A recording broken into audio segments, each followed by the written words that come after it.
Evening. A police officer is breaking the so-called code of silence by filing a federal lawsuit against the Elmwood Place Police Department. In that lawsuit, the officer named his very own boss, the police chief. 9 News reporter Janelle Walton is live outside the federal courthouse with a story you'll see only on 9. Janelle?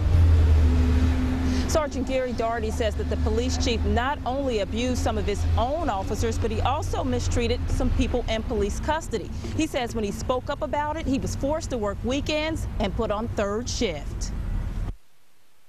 Sergeant Gary Daugherty says the Elmwood Place Police Department is not a very nice place to be, whether you are a suspect or a police officer. Daugherty, who was afraid to speak on camera for fear of more alleged retaliation, says Chief William Peskin used excessive force. His attorney, Robert Newman, explains one incident where an intoxicated man was allegedly driven out of state and dropped off in Louisville with no means to get back home. He observed Chief Peskin of Elmwood Place commit several acts of misconduct, one of which was ordering police officers to take an inebriated person out of Elmwood and take him over to Kentucky and drop him off in the middle of nowhere. Daugherty says the chief made another person pour beer over themselves or face a charge of having an open container in public. Daugherty's attorney says he's taken his complaint to Elmwood Mayor Stephanie Morgan. He said that he wanted this matter investigated, and if these allegations proved to be true,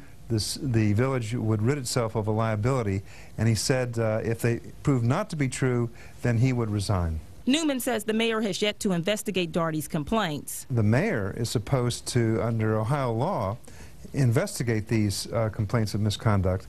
The complaints were made in July of last year, and the mayor has yet to investigate them. Mayor Morgan did not return my phone calls. I went to the municipal building and there was a sign on the door. The mayor had canceled tonight's village meeting. Daugherty's attorney says other officers are willing to speak up if the mayor would simply ask. Daugherty is not the only one that has had problems with Chief Peskin. There's certainly others. Sergeant Daugherty says that the chief also allows some officers to issue speeding tickets who haven't been properly trained to use a radar. I did reach out to the chief today. I had a brief conversation with him. However, he said he could not comment on this lawsuit. Tanya. Janelle Walton live for us tonight. Thank you.